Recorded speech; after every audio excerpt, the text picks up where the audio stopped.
We're on DAF Samach Ches Amud Aleph, everyone, and we were talking about yesterday the law of the Balkari, and we said that when the Torah says that Vishalchu min hamachane kol tzarua v'chol zav, the extra word kol that comes before the word zav is to tell me that not only is the zav ejected from the machane levia, from the Levite camp, but even the Balkari, a person with a normative seminal flow, also is ejected from the Machane Levia. And the Gemara is going to challenge that now once again. We're up to the Meisvei that's on the sixth line of the Gemara. Meisvei, Mitzora Chamer Mizav, Vizav Chamer Mitmemes. The Brisa says that a Mitzora is a more potent Tumah, is a more Chamer Dika Tumah than the Tumah of a Zav, and the Tumah of a Zav is more Chamer than the Tumah of a Tmemes. Yatsa Balkari Shetmemes Chamer Mimenu. So this, what doesn't follow the rule, is a Balkari that a Tmemes is more Chamer than the Tumah of a Balkari, and yet a Balkari does not fit the rule. So that's all the Brisa says. The question is, what does that mean that the Balkari doesn't fit the rule? My Yatsa, what does it mean that he doesn't fit the rule? Lav Yatsa Michlal Zav Uba Lechlal Tmemes. Doesn't it mean that he leaves the rule of being like a Zav and instead is categorized like a Tmemes because, as the Brisa says, his Tumah is not more potent than the Tumah of a Tmemes. Da Tmemes Chamer Mimenu Umoter B'machane Levia. And therefore, that would imply that from this Brisa that a Balkari is allowed to be in the Machane Levia. In other words, the way the Gemara is reading this Brisa initially is that the Brisa is implying that because a Tmemes is more Chamer than a Balkari, it would be impossible for there to be a prohibition of a Balkari being in the Machane Levia, since there's no prohibition of a Tmemes being in the Machane Levia.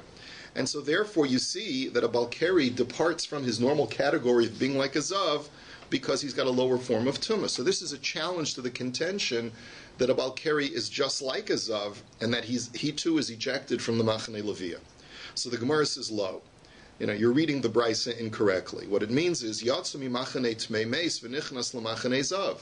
No, what the Brisa means to say that the Balkari is the exception is just the opposite. He's the exception that under normal circumstances we say that the higher the level of Tumah, the more ejection he has to incur, the further out from Hashem he has to be. Right? So a Mitzora who has the highest level of Tumah has to be all the way outside the Machane Yisrael. The Zav, who's not as high but higher, is outside of the Machane Levi. And the Tmemes, who's the lowest level, is only outside the Machane Shechina. Right? But a Balkari doesn't fit that rule because a Balkari is a relatively low level of Tumah, and yet he's ejected further than the Tmemes. V'afalgab the Tmemes, Chomer Mimenu, Umuter b'Machane Levia. And even though a Tmemes is more Chomer than him, and the Tmemes is permitted in the Machane Levia, nevertheless, we nevertheless compare the Balkari to a Zav because their types of Tumah are the most similar in that they both are a result of some kind of seminal issue from their own body, and therefore, just like a Zav is ejected from the Machane Levia, so too is the Balkari. That's the proper way to read the Brisa, and therefore the Brisa is not contradicting what we just said, but is rather complementing what we just said. Tani Tana Kamei Derav Yitzchak Bar Avdimi. The following Brisa was taught, V'yatsa el michutz lamachaneh. Now, this pasuk is talking about a Balkari. The Torah says, V'chi hiyeh ish asher enenu tohor. That's one of the reasons why I want my old Gemara. It had the whole pasuk on the margin. When there shall be a man asher lo yiyeh tohor mikarei laila, that will not be pure from a seminal flow at night. Then the Torah says, V'yatsa el michutz lamachaneh. Lo yavo el toch hamachane. It's a bit of a redundancy. It says he shall go outside the camp, he shall not come into the camp. That's what the Torah says. So the Gemara says v'yatzal michutz hamachane. The first part that it says he shall leave the camp zu machane shechina. This refers to his obligation of leaving the machane shechina, and lo yavo el toch hamachane zu machane levia. And when it says in the second part that he shall not come into the camp, this refers to his prohibition from being in the Machane Levia. And from this we learn the double phraseology teaches us that he's got to go out of both camps, the Machane Shechina and the Machane Levia. So that's the way that That's the way that the Brisa was taught in front of Rav Yitzchak. And Rav Yitzchak responds in a negative way. He says, Omer le akati lo ayalase afikte, or lishna achrina akatu lo afikte ayalase. There are two ways of reading what Rav Yitzchak's criticism was. Either he says, you haven't yet brought him in and you've kicked him out, or you haven't yet kicked him out and you've brought him in. Either way that you learn it, the way that what Rav Yitzchak is arguing is as follows. If you read the pasuk the way that you're suggesting it, when the Torah says, "V'yatsa el michutz lamanachana," he shall go outside the camp. So if you're telling me that that camp is referring to the Machane Shechina, then when a guy goes outside the camp, where is he now? He's now in the Machane Levia. So how can you tell me that the second part of the pasuk, which says he may not go into the Machane Levia, is referring to the Machane Levia also? He's already there. How can you say that he can't go in if he's already there?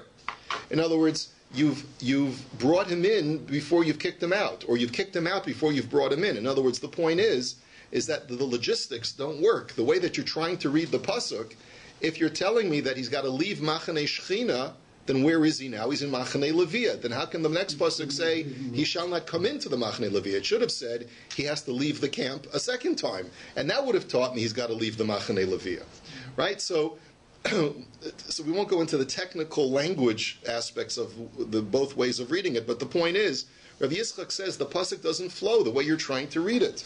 So Elaema michutz lamachana zu machane levia lo yavel tocha machana zu machane shechina. So Rav Yitzchak says you've got to read the pasuk just the opposite. Correct the brisa and say as follows: the first part, which says v'yatzal michutz lamachana, refers to he has to leave the machane levia. And with the second part, when it says lo yavo al tocha machane, that he may not enter into the machane shechina, which means as follows: if a guy is a balkari and he's currently standing in the machane levia, we tell him get out of here.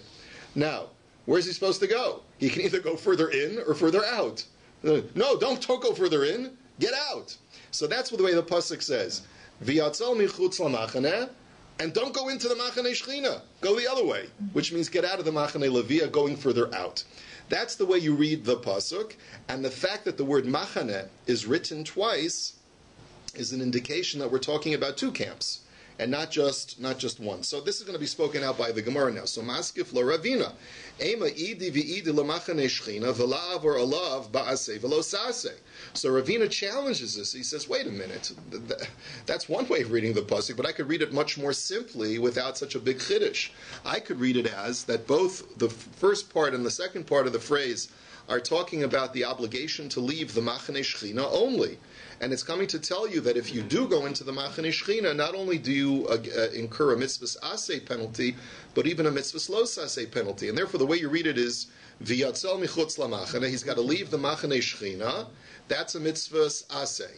And then once he's out, lo yavo, he's not allowed to go back in, because if he does, he incurs a mitzvahs lo aseh. Maybe that's the way to read it. And maybe really you don't see from the pasuk anything other than he's got to leave the Machane Shechina. How do you know he's got to leave the Machane Levia? So he answers in Cain, Lema krav yatzai el michutz lamachane v'lo yavo el toch. Because according to that, the Torah would not have to write the word machane twice. It should have just said he should leave the machane and not come back in. So hamachane lamali. Why did it have to write the word machane a second time? Shma mina litein lo machane acheres. It tells me that the pasuk is clearly talking about two machanos, Machane Shechina and Machane Levia, that he has to leave both of them. Okay, we're now going back to the Mishnah. Now let's go back to the whole subject. What was our Mishnah talking about? It was talking about which activities are permitted in the performance of the Korban Pesach when Erev Pesach coincides with Shabbos. That was the whole subject. That's really what we're talking about.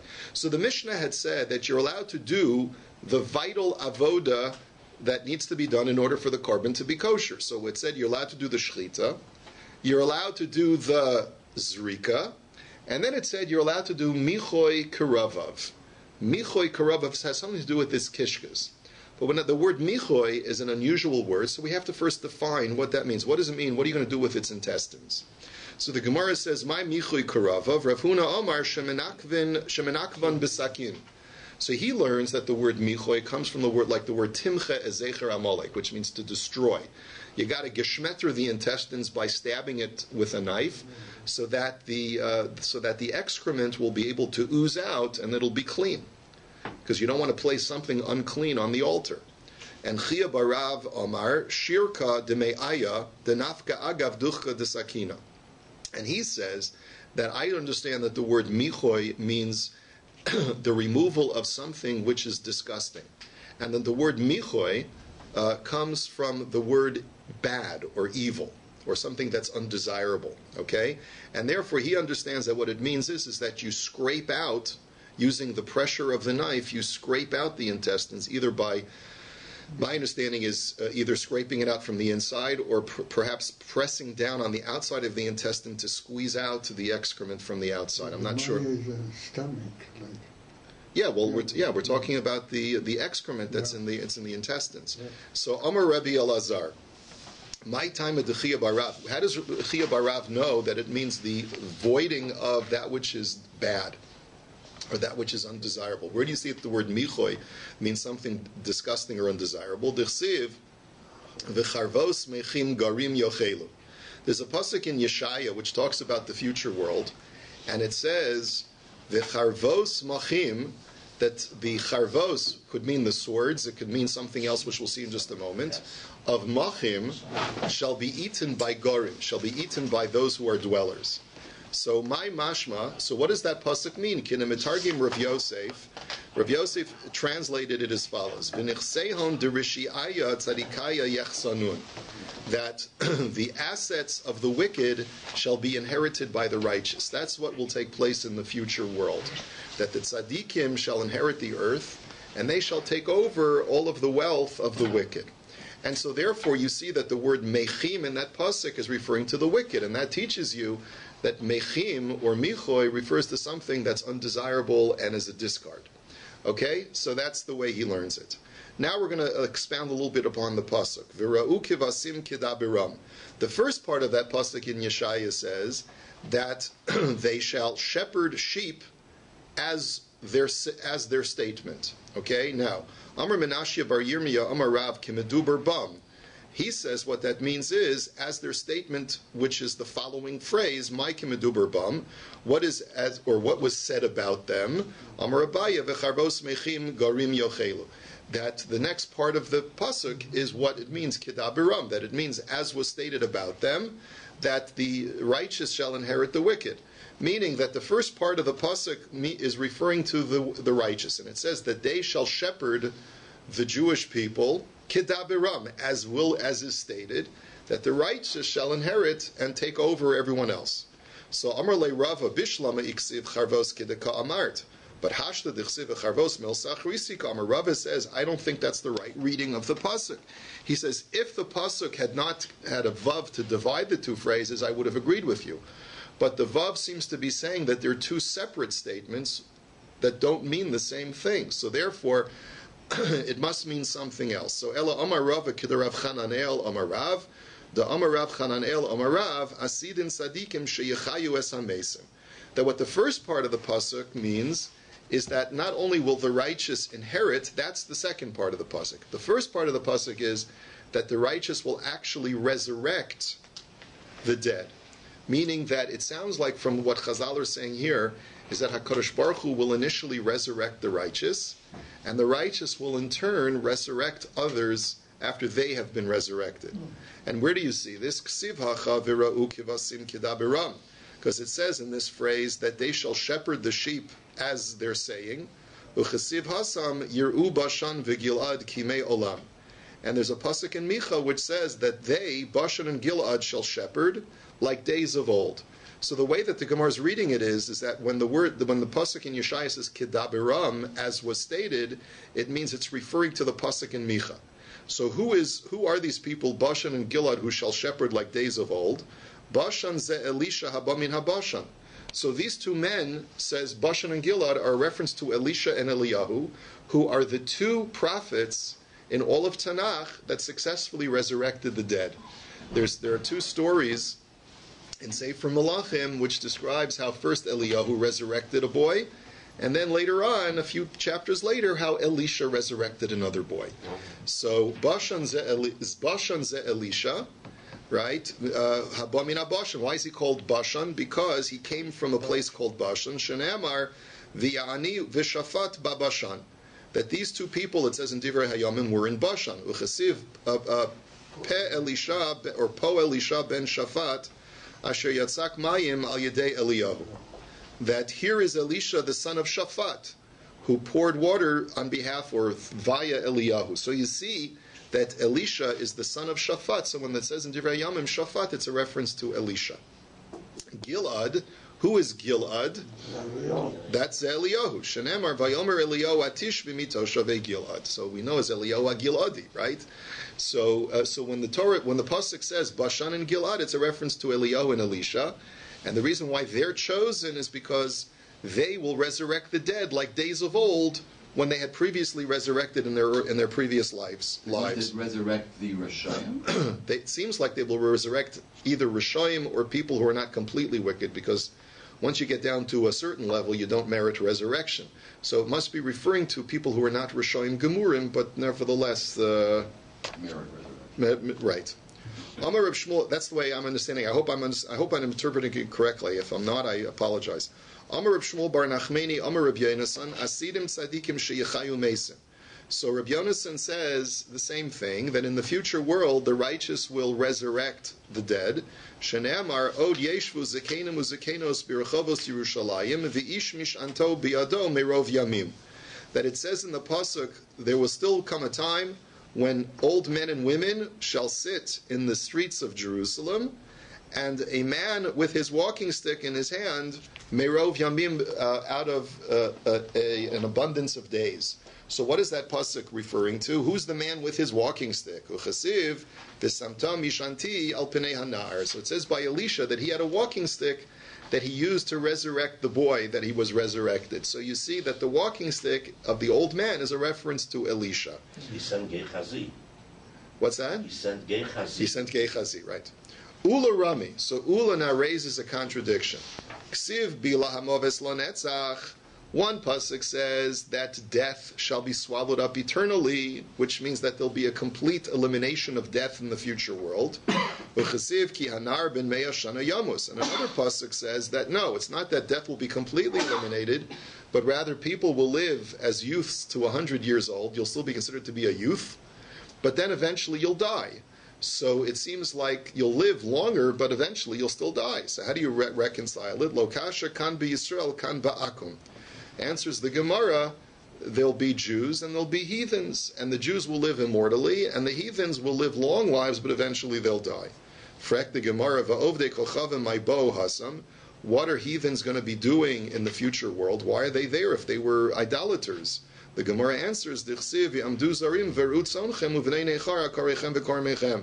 answer is somebody's got to do the menial work, right? So it's going to be that the strangers, referring to the idolaters, shall arise, they shall be resurrected as well, and they shall shepherd your sheep, and they shall be your farmers and your vineyard keepers. Now, you see from here that the resurrection and Olam Haba is both for Jews and non-Jews. Now, here we're specifically referring to idolaters when it says that there shall be the menial laborers for the Jews. Right, there'll be the Shabbos Goyim. But I believe, the Shabbos, literally, Yom Shekulo Shabbos, yeah. But I believe you also see from here that people who are not Jewish but are not idolaters shall merit Olam Haba as well. And that's the way that the Meforshim understand it. Rav Chisda Rami. Rav Chisda raises a contradiction. Kesiv v'chafra halavana ubo shahachama. One pasuk talking about the future world says that the moon shall be ashamed and the sun shall be embarrassed. Uchasiv, but there's another pasuk that says v'haya or halavana ka'or hachama v'or hachama yiyeh shivasayim ka'or shivasayamim. The other pasuk seems to say not that the moon and the sun will be embarrassed because of their dimmed light, but just the opposite, that they will shine even more brightly than ever before. That the light of the moon shall be like the light of the sun, and the light of the sun shall be 49 times the 7 days of the week, which Rashi says means that it'll be 343 times their original intensity. So you see that it's not they'll be embarrassed because of their dimness, but rather they'll be extremely luminescent. So the Gemara says, Lo kasha, kan lo olam haba, kan li yemos HaMashiach. Answers the Gemara, in the Messianic age, the moon will be shining and the sun will be shining extremely brightly, and that'll be the most powerful light in the world. right? Because it represents an enhanced physical reality. That's what the moon and the sun represent. But in the future world, since Hashem's Shekhinah will permeate the entire world, everything that is in the physical plane will be dimmed by comparison to the light of the Shekhinah. And that's what the first pasuk was referring to. Alternatively, Ulishmol da Amar ein bein olam hazeh limos HaMashiach elashibud malchios bilvad ma'ikalam eimar. But the Gemara says, but wait a minute, that won't work according to Shmuel, because Shmuel says that there will be no enhancement of physical reality, of nature, in the Messianic age. The only difference between the Messianic age and today is that there won't be any governmental subjugation. Everyone will have liberty and freedom, and there won't be any oppression of man to man anymore, but that there will be miraculous physical changes that Shmuel says will not happen in Yemos HaMashiach. So how do you reconcile the psukim? So Ida v'Ida l'olam haba. The Gemara answers that both refer to olam haba. I hope I'm not taking it for granted that you understand that there's a difference between Yemos HaMashiach and olam haba. Yemos HaMashiach is the last chapter of olam hazeh, and olam haba is a completely different plane of existence, where even Shmuel acknowledges that it'll be an altered state of nature. So Shmuel agrees that in Olam Haba everything will change, and therefore both psukim, according to Shmuel, are referring to Olam Haba. V'lo kan b'machane shchina, kan b'machane tzadikim, and the difference will be as follows: in the camp of the righteous, where God's Shechina is not immediately present, so then the sun and the moon will be shining extremely brightly. But once you get to the Machane Shechina, God's divine presence will put to shame any other physical light. Rava raises the following contradiction. The first part of the pasuk says that I, God, shall put to death and shall bring to life. The other pasuk says that I, God, shall afflict and shall heal. So hashta achuye mechaye merapi lo kol shekain. If you got the first part of the pasuk, why do you need the second part? If God can even resurrect someone who's completely dead, then surely God can heal someone who's only partially dead but is still alive, is just afflicted. So why do you need the second part of the pasuk? So Ella Amar HaKadosh Baruch Hu Masha Ani Meimis Ani Mechayeh Kamo Shemachatzti Vani Arpa. The answer is that the second part of the pasuk reveals the true meaning of the first part. Because you could have understood the first part of the pasuk as meaning Ani Amis Vani Achayeh.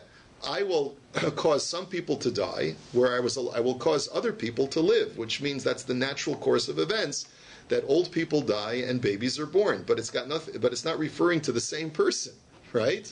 So therefore, the second part of the pasuk says no. The same person that I shall cause to die, I shall bring that very same person back to life. Why? Because you see that it says Machatzte v'ani arpa, which means the same person that I afflict will be the person that I heal. The second part of the pasuk is talking about the same person, so therefore the first part of the pasuk is also talking about the same person. And the Brisa says this really explicitly. Tanu Rabbanan, Ani amis va'achayeh, I, God, shall cause to die and then I shall bring to life. You might think that simply means that God will cause one person to die and then cause a baby to be born, which is totally different. So therefore God says in the second part, I shall afflict and I shall heal. Just like the affliction and the healing takes place in one person, so too the death and the resurrection takes place in one person. This is therefore a very good example of where the Tanakh clearly refers to the resurrection. Davar acher, another explanation is a totally different interpretation of the pasuk is that both the first part and the second part are talking about the resurrection of the dead. But as we learn in the Gemara in Sanhedrin, the resurrection takes place in a couple of stages. First, God resurrects you the way you were when you died. So let's say you had emphysema and you had cancer, Rahmana litzlan, when you died. So God will resurrect you with all of those afflictions, and then a moment later, He will heal you of all of those afflictions. So therefore, you'll be resurrected the way that you were, and then God will help you appreciate that He's healing you of all of those illnesses. And that's what's the process of resurrection. So the first part of the pasuk. Not good enough that He brought you back to life. You need to check. Well, if He brought you back riddled with cancer, that's not a very nice gift, right? So the point is that Hashem wants to teach you the great benevolence that He's providing you. Not only did I give you back your gift of life, but I've taken away all of the the ailments that you had in your life. So that's the two-stage process of resurrection that the pasuk is referring to. First, I'll bring you back to life, and then I will heal all of your afflictions. Okay, let's go weiter. Next part of the Mishnah was vehekter chalavav. That another thing that overrides Shabbos is the burning of the fats on the mizbeach of the korban pesach. So Tanya, Amar Reb Shimon, boer e kama chaviva mitzvah b'shaita. Sharei hekter chalavim veivorim upedorim kishem kol halayla ve'ein mamtina lahem ashetechshach. Now this Brisa is not referring specifically to the korban pesach. It's referring to any korban where the Torah allows you to bring it on Shabbos. And you see how beloved it is to Hashem doing a mitzvah in its proper time. Because technically, since the Torah says that you're allowed to burn the fats the entire night, it really isn't necessary to be Machalal Shabbos in order to burn the fats of the korban. Just wait until Shabbos is over, and then burn the fats on the Mizbeach, because it's kosher to burn them the whole night. Yet Hashem says, no, I dafka want you to burn the fats of the korban, of let's say the korban tamid, I want you to burn it now as soon as possible, because Hashem says, chaviva mitzvah b'shaita, I want the mitzvah to be done at the proper time as soon as possible. Okay, so that's the reason why. So too by korban pesach, even though technically you could burn the fats after Shabbos, the Torah says burn them right away. Next, harkavaso v'havaaso v'chulei. Then the Mishnah had said that there are certain things that don't override Shabbos. And what we call, these are things that are machshirei mitzvah, the things that prepare you for doing the mitzvah but are not directly part of the mitzvah process. So one example was carrying the animal in Rishus Harabim. Another example was bringing the animal from outside the tuchum.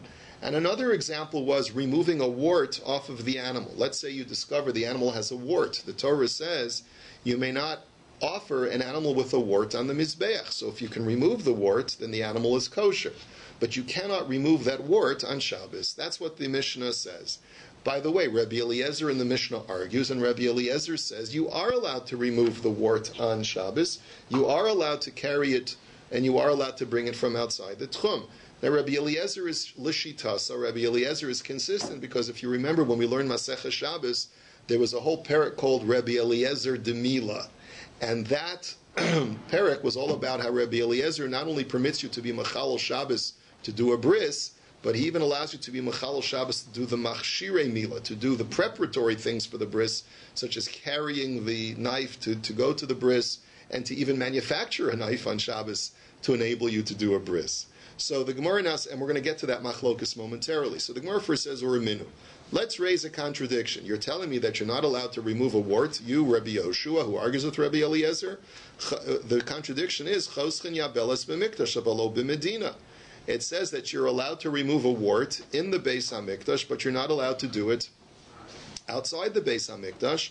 V'im bichli kan v'kan aser, and that's only by hand, because removing it with a utensil, it will be aser even in the Beis HaMikdash. So the Gemara says that you see this as a contradiction, because our Mishnah says that you're not allowed to remove a wart, and here it says that you are allowed to remove a wart inside the Beis HaMikdash to prepare a korban. So how do you reconcile it? So Rabbi Lazar of Rabbi Yossi Bar Chanina, it's a machlokes. Chad Omar idi v'idi biyad habalecha habiyavesha. One answer is that both Mishnahs, our Mishnah and the Mishnah in Eruvin, are both talking about removing a wart by hand. But there's a difference between removing a moist wart versus removing a dry wart. A moist wart is more problematic because it's still considered to be living flesh, and therefore you're not allowed to do that. That's what the Mishnah in Eruvin is saying. But our Mishnah is saying that we're talking about a dry... that's what our Mishnah Psachim is saying. But the Mishnah in Eruvin, which says you are allowed to remove the wart, is talking about a dry wart. It's considered to be dead flesh, dead skin, and therefore you're allowed to remove it.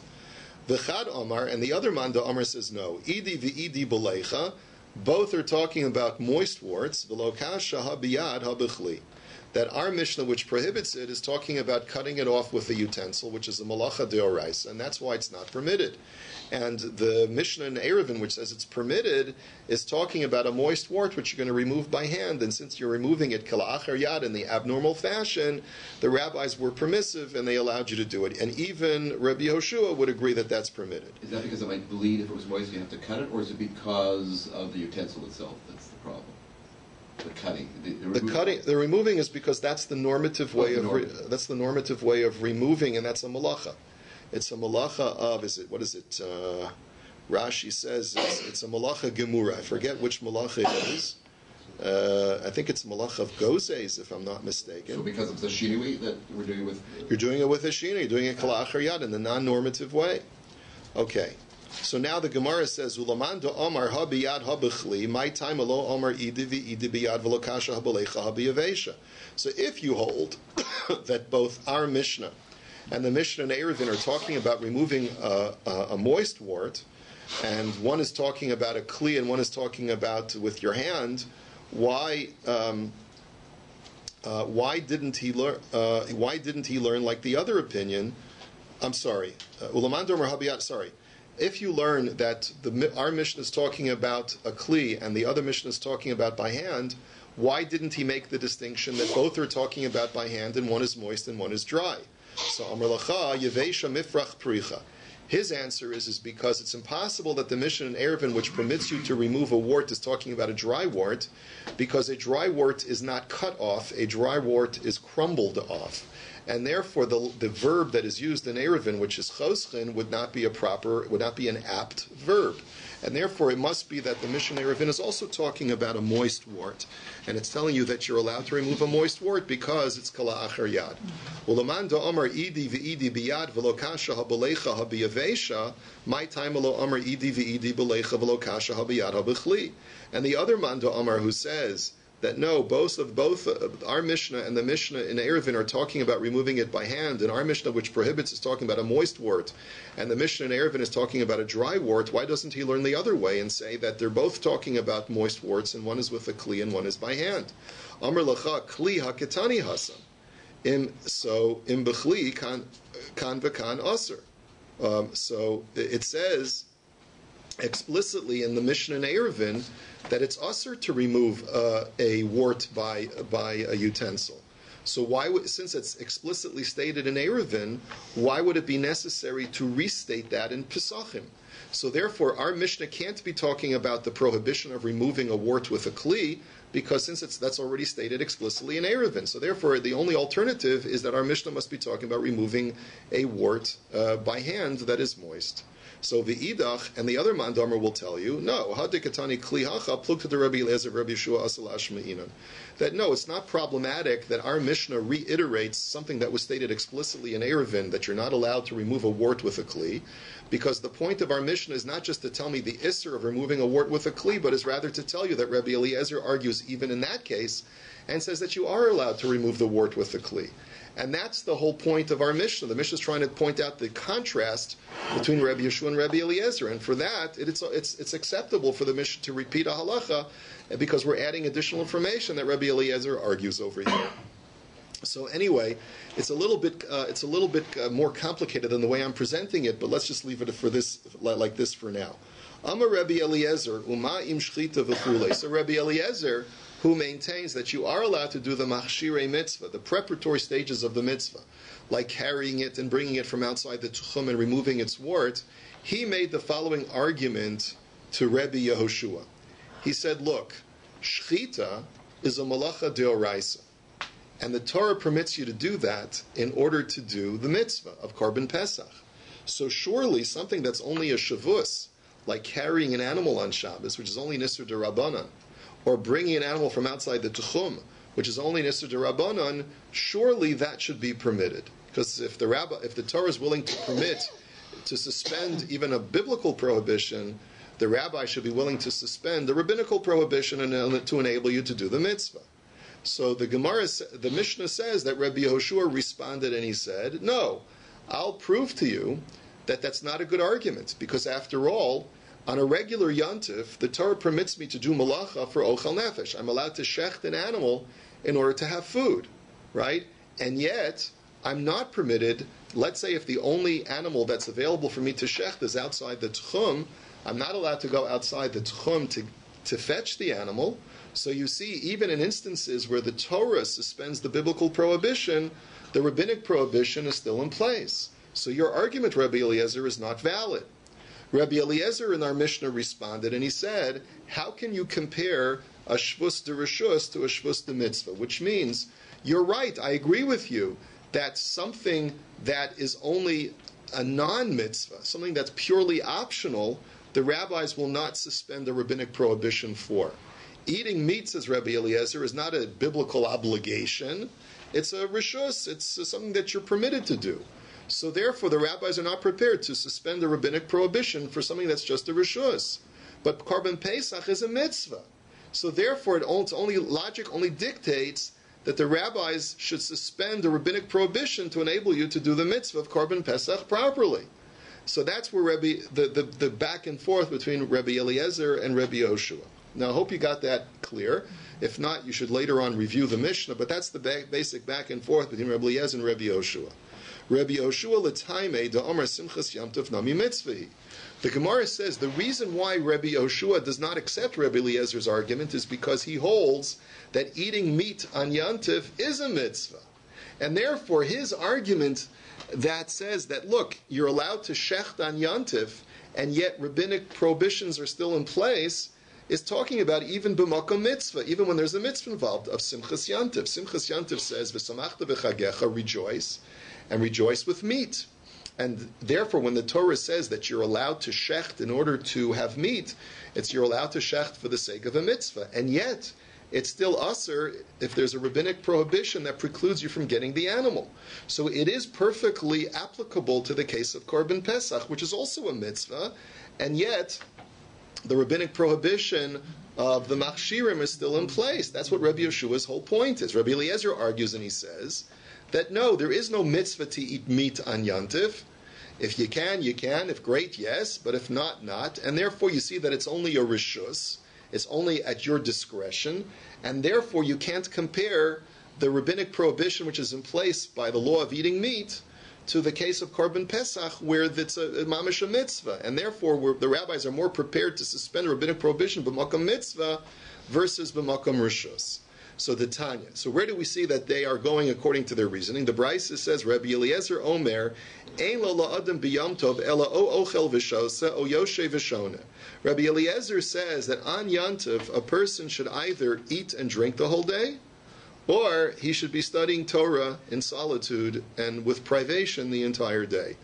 I know some people who are machmir like the first opinion of Rabbi Eliezer. I haven't seen people who are machmir like the second opinion. Rabbi Yoshua Omer, Rabbi Yoshua says, no. Chalkehu, chetzio la'achila u'shasiya, v'chetzio la'beis ha'medrash. Rabbi Yoshua says, no, divide the day in half, or approximately, or give a portion to each. A portion of your day should be eating and drinking, and a portion of your day should be devoted to Torah study. V'amar Rabbi Yochanan u'shteim mikra echad darsha. Rabbi Yochanan says that both Rabbi Eliezer and Rabbi Yeshua derive their respective positions from the same pasuk. Kasav echad omer atzeres l'Hashem elokecha, v'kasav echad omer atzeres tiyeh lachem. We have a contradiction in psukim. One pasuk says it shall be a day of holding back for Hashem your God, and the other pasuk says it will be a day of holding back for you. So is the Yom Tov for you, or is it for Hashem? So Rabbi Eliezer Savar, O kula Hashem, O kula lachem. Rabbi Eliezer says it's your option, dealer's choice. It's either a day that's completely for your self-indulgence, or it's a day for indulging Hashem. So therefore, you see clearly that Rabbi Eliezer doesn't hold that there's a mitzvah of eating meat on Yom Tov, because if he held that there was a mitzvah, how would I have the option of depriving myself of meat? And Rabbi Yeshua Savar, Chalkeo Chetzio Hashem v'Chetzio lachem. Rabbi Yeshua says no. The way you reconcile the two psukim is by saying they're both talking about the same Yom Tov. Half of the Yom Tov is for you, and half of the Yom Tov is for Hashem. Amar Rebbe Lazar, Hakol Modim Ba'atzeres De'Ba'ina Nami Lachem. Famous Gemara. The Rebbe Lazar says that both Rabbi Lazar and Rabbi Yeshua agree that on Shavuos you at least need a portion of the day for indulging yourselves physically. My taima, Yom Shenitna Bo Torahu, because it's the day that the Torah was given. Now, there's so many different ways of interpreting this one line of Gemara. There's a tremendous amount of drushes and Torah that has been said on this one line of Gemara. The simplest way of understanding it is that, like Rashi says, you have to show that you really appreciate the giving of the Torah. Now, on Pesach, you show your indulgence in the holiday by eating matzah, by bringing the Korban Pesach. On Sukkot, you show your indulgence in the holiday by shaking lulav and sitting in the sukkah.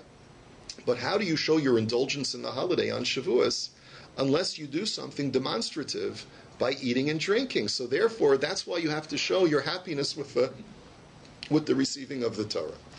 Amar Rabba, Hakol Modim b'Shabbos Diboinu Nami Lachem. Rabba says also on Shabbos everyone agrees that there must be some physical indulgence. My time of the Karas l'Shabbos Eineg, because the pasuk in Yeshaya says that the Shabbos is a day of pleasantry, and pleasantry by definition means physical indulgence. Amar Rav Yosef Hakol Modim b'Purim Diboinu Nami Lachem. Rav Yosef says everyone agrees that on Purim you also have to have physical indulgence. My time, Yemei Mishta v'Simcha Ksivbe, because the Megillah says these are days of feasting and drinking. Marbere de Ravina Kulashasa Havayosef v'Tanesa Labar Meyatzarta Upuria Umala Yoma de Kipure. That this great sage, Marbere de Ravina, every day of the year he would fast, except for Shavuos, Purim, and Erev Yom Kippur. Atzeres Yom Shenitna Bo Torah. The reason why on Shavuos he indulged is because it's the day the Torah was given. You have to show your happiness with the giving of the Torah. Purim Yemei Mishta v'Simcha. Purim you have to show because you have to physically indulge because of the pasuk in the Megillah. And Umala Yoma de Kippuri the Tani Chia Barav Midifti. And why Erev Yom Kippur? Because we learned in a brisa from Chia Barav that the Torah says you shall afflict your souls on the 9th day of the month of Tishrei. So we don't fast on the 9th of Tishrei, we fast on the 10th of Tishrei. That's Yom Kippur. So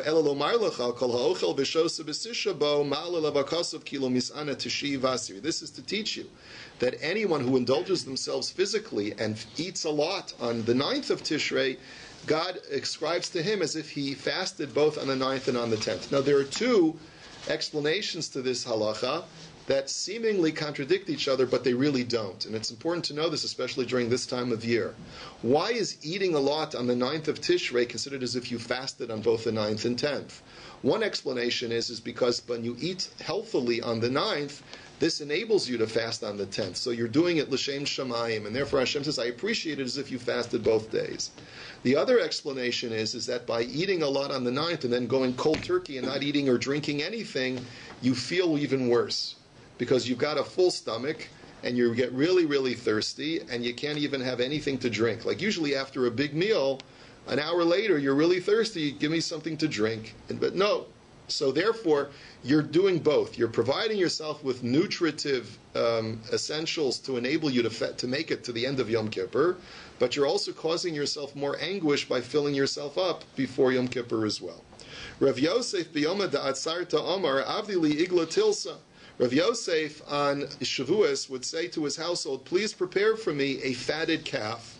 Omar, why? Because he said, Ilo hayoma dekagorim kama Yosef ika b'shuka. He says, if it weren't for this day, look at how many Joes, look how many Yosefs like me there are in the marketplace. What distinguishes me from the other Joes out in the marketplace? It's the fact that I'm a Talmud Chacham. So I have to show my special appreciation to the Ribbono Shel Olam for giving us the Torah by having extra celebration on Shavuos. Rav Sheish is called plus in Yomin, Mahadule Talmudei Vitoli Vikoi Be'ivra Dedasha, Ve'omar Chadoi Nafshoi, Lach Karoi, Lach Tanoi. This is a very profound Gemara. Rav Sheish says every 30 days he would chazer over Kol HaTorah Kula. All of Torah he would review every 30 days. And then at the end of the 30 days, he would stand at the door hinge, meaning in front of the door, maybe of the Beis Medrash, and he would say, rejoice my soul, rejoice my soul. It is for you, my soul, that I have studied Torah. It is for you, my soul, that I have studied Mishnah. Now, the Gemara challenges us, and it says, Eini, is this really a correct thing to do? V'ha'amar Rabbi Elazar ilmoli tarlo niskaimu shamayim va'aretz. That the Torah cannot be just for a person's neshama. You're not learning Torah for yourself.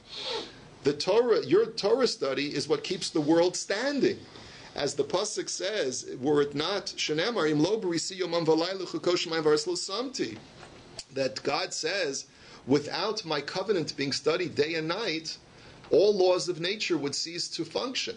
So a person studying Torah is not for himself, like Rav Sheshis was saying, but it's for the sustenance of the entire world. So the Gemara answers me, ki avid inish adaita denafshe ka avid. The Gemara's answer is that, no, you're right. The Torah study is to keep the world standing. However, initially, the individual has to acknowledge that there's some self-benefit, something that is gratifying to the individual. Because without that prerequisite, you'll never get to the higher level of acknowledging that your Torah study sustains the world. A lot to say about this. Amar Rav Ashi. Let's just finish off the last few lines. Rav Ashi says, Ulamai dekama Rabbi Eliezer nami, even according to Rabbi Eliezer's argument that there's no mitzvah in eating meat on Yantif, Rabbi Yoshua still has a valid refute to his argument. Because you can say as follows, Yom Tov Rishus, Islay Pircha, there's a Pircha to Rabbi Eliezer. Uma Yom Tov Shehiter Bo Malacha Shel Rishus, Lo Hiter Shavus She'ima, he says like this, Madach Yantiv. Yantiv is a time when Malacha is permitted for Ochel Nefesh. And yet, there is no suspension of rabbinic law to permit you to eat that meat. Shabbos, Shelo Hiter Ba Ela Malacha Shel Mitzvah, so Shabbos, which is much more stringent, which we don't allow you to do work for the sake of that which is merely permissible and is not a mitzvah. We only allow you to override Shabbos for a mitzvah. So Eino Din Shelo Tater Shavus She'ima. So surely you should not suspend rabbinic prohibitions. If we don't suspend rabbinic prohibitions for Yantif, which is much more lenient, then surely we should not suspend rabbinic prohibitions for Shabbos. And Rabbi Eliezer, Shvus the mitzvah, adiflei. Rabbi Eliezer's response to that is no, that's not a good argument, because the Shvus that you wish to suspend on Yantiv is only a Shvus of a Rishus. It's only a rabbinic prohibition which enables you to do that which is not a mitzvah. And that's why the rabbis didn't suspend it. But a Shvus that needs to be suspended to enable you to do a mitzvah like Korban Pesach, that, says Rabbi Eliezer, can be suspended even on a more chomer day like Shabbos, because the Shvus is for the sake of a mitzvah like Korban Pesach, and therefore the rabbis felt that the need to do that mitzvah is so great that we're willing to suspend the rabbinic prohibition. Have a wonderful day.